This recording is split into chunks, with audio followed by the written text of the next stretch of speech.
Prologue. Justice Vigilant. Ever since she was young, Shayol Wei's sleep has been plagued by the same nightmare. In her dreams, she was deep in a maze filled with a deep white fog that obscured her vision. Yet, with a bejeweled aurum blade in her hand and the certainty of law in her heart, she has solved every mystery she confronted, slicing through the fog of mystery and getting ever closer to the truth. End of prologue. Chapter 1. Case of the Sorcerer. When a living being is wounded with a blade, the flesh becomes taut as blood oozes out, eventually congealing around the injury. Wei Shangqing, Judiciary Records. Stabbing.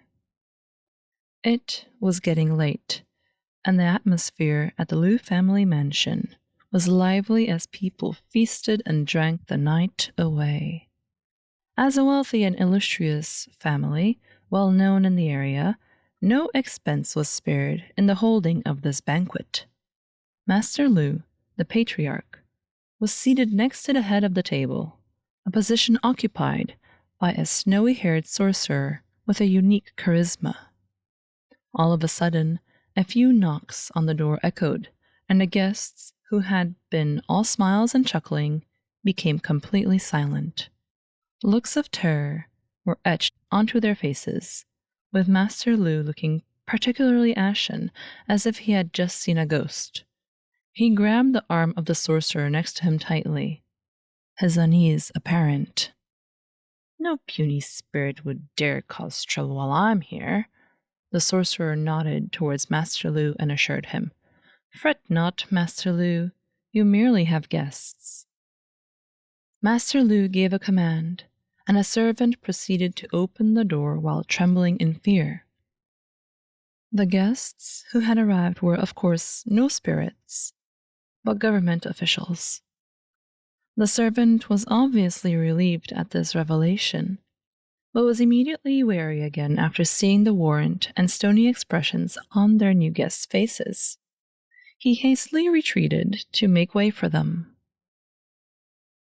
The female at the front led a group of men through the guest hall, with a straight-faced expression so frosty it seemed anything she laid eyes on would freeze. She had the distinct black and white embroidered robes worn by officials, and possessed a cool, domineering aura. This was matched by the finely adorned sword she had on her back, adding to her already commanding presence. The lady made her way to the crowd and surveyed them before laying her gaze on the man seated at the head of the table. She parted her lips, every word coming out of her mouth sounding like an order. "We are the Golden Keepers, and are here to detain a suspect in a poisoning case." 4 hours earlier, in Wangyang County. It was a night just like any other, yet Master Liu found himself burdened with worries for his family. He tossed and turned, unable to fall asleep. Amid the silent darkness, a clear, dull knock could be heard coming from the wooden door to the courtyard. Someone was pounding away on that door. All of a sudden, the noise increased in intensity. This wasn't just a knock on the door. Someone was bashing away at it. Master Liu got up in a hurry and awoke the able-bodied workers in his household. However, by the time everybody was armed with pitchforks and flung the door open zealously, there was nobody to be found. All they could see were a few startled crows and an empty alleyway illuminated by the eerie light of the moon. At the headquarters of Wangyang County's administrative office, a man in embroidered robes ended his vivid and detailed report of the events that had transpired at the Liu estate. He tilted his head upwards and gulped down the tea in his cup before stating, "Everything we've heard today essentially describes the same thing. In the middle of the night, people hear loud, insistent knocks on their doors, but the culprit is always nowhere to be found. Days later, the victim is found completely scared out of their wits. What are your thoughts on this, Shayol?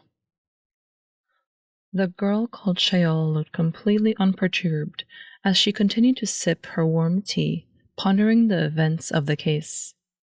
A few days ago, a number of cases in Wenyang County had caught the attention of the king's judiciary. Victims would first faint and fall into a coma. Days later, they became dull and lost their wits. They had neither external nor internal injuries, and even the local physician was at a loss. What linked the cases was a spirit who would knock on the doors of victims before their symptoms started. Rumors about the spirit had already caused widespread panic. How could such evil be allowed to roam free, right under King Chi's nose? The king's judiciary suspected that it was the work of a sorcerer and sent Shayol and Tangji from the Golden Keepers to investigate. It's not that I'm afraid. Seeing Shayol completely unruffled, Tangji continued. Everyone has their expertise, and this isn't ours. I think we should just leave this spirit thing to the royal astrologers. They'll figure it out. Shayol frowned at the statement and was just about to respond when the ruckus at the front of the hall caught her attention.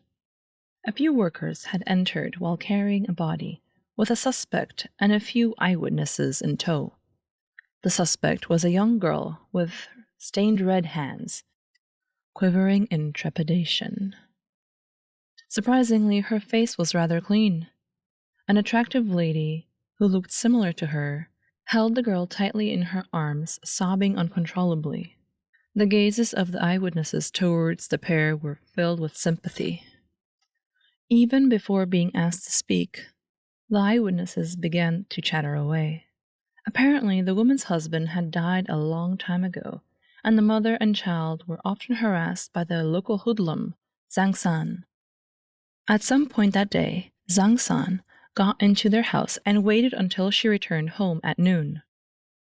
The very moment she opened the door, he pushed her to the ground. Physically weaker than the well-built man, she simply could not push him off, and in a moment of desperation, her daughter got hold of a knife and stabbed him.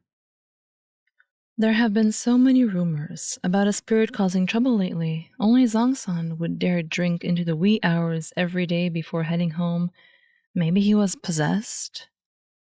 This morning he got a basket of eels and said he was going to visit a sorcerer. Seriously? What sorcerer would want to eat something which stinks so much?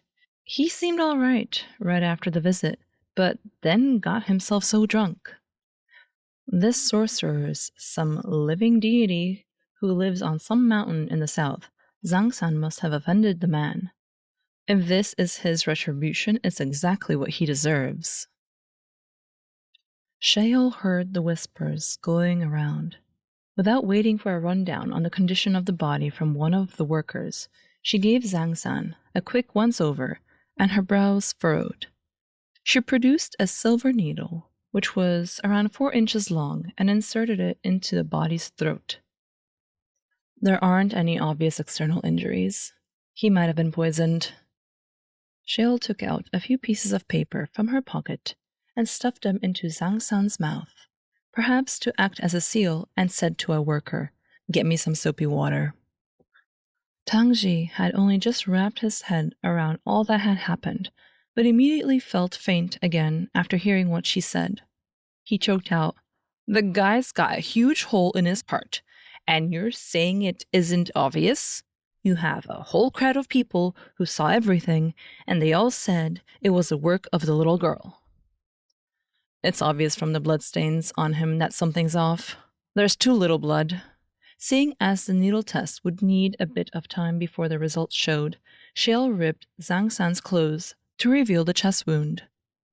When a person has a knife wound, the skin around the injury should be taut and show some discoloration from the blood trapped under the skin. There should be bruising. However, the skin around the injury isn't tight. There's no bruising and the bleeding is minimal. There's only one explanation for this. He was already dead before he was stabbed. While she was speaking, the worker who had been instructed to fetch soapy water returned. Shayol removed the silver needle from Zhang San's throat. The tip was jet black and remained so, even after being cleaned with the water. In light of everything she'd seen, she was now absolutely certain. A poisoning? The Liu family exchanged looks, appearing utterly confused. The workers Shayol had brought immediately advanced to shackle the sorcerer, who was seated at the head of the table. However, they were held back by Master Liu. Petrified with fear, he started to yell, "Why are you taking him away when he hasn't done anything wrong? We were visited by a spirit the day before yesterday, and there have been spirits coming to knock on our door every night since. We need him to keep us alive." Shayol sighed. It was easy to expose lies, but hard to rid the fear of spirits etched into one's mind. Eel blood has a strong smell. If smeared on a door, it can attract bats from miles away and therefore cause a ruckus. Bats are also afraid of light, so they'll fly away immediately if people open the door while carrying lamps. This whole thing about spirits knocking on doors is merely a deceit employed by this sorcerer. There's a type of fish called the blowfish, otherwise known as the pufferfish. It contains an odorless and tasteless poison that is fatal upon contact. Once poisoned, your arms and legs go numb, making it difficult to move. You'll look like you're drunk. Neither eels nor blowfish are products of Centralis. Just like you, though, they're from the south. If your plot using eels hadn't been discovered by Zhang-san, who frequently went home late at night, and if you hadn't hastily given him a large amount of pufferfish poison, I may not have been able to connect the dots so quickly. By the looks of it, the people who supposedly are scared stupid from seeing ghosts were merely poisoned. Shayol angled her body towards the crowd and explained, all while keeping her gaze on the visibly uneasy sorcerer, whose forehead was now beaded with sweat. Poison? Master Liu's legs went weak and he collapsed into his chair. Yes, after being refined, this poison becomes less toxic and therefore is no longer lethal. It can be taken with food or liquids daily, and due to its unique nature, cannot be easily detected. Over an extended period, the poison does its damage until the victim becomes permanently disabled. You have no proof. How can you slander someone like this? The sorcerer knew this was the end of him, yet still tried to play it off. This is the wine you drank with Zhang-san that day.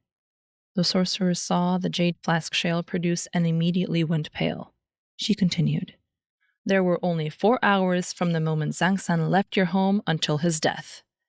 If it is truly normal wine, please have a cup in front of everyone and we'll know the truth." White as a sheet, the man glanced at the Liu family, only to be met with hostile gazes trained on him. Thus, he steeled himself, took the flask, and gulped down the liquid. Amid looks of suspicion from the crowd, he wiped his mouth. Just as he was about to run his mouth off to clear his name, he suddenly realized something was off. You switched it?" he exclaimed in shock. "Of course I did. I switched out the poison for water. There's no way I would poison and kill a criminal right here." Noticing that the sorcerer had crumpled to the ground, she hastily grabbed the bowl on the table, wanting him to spit in it. However, it was too late. In full view of everyone, the sorcerer took his last breath. End of chapter 1.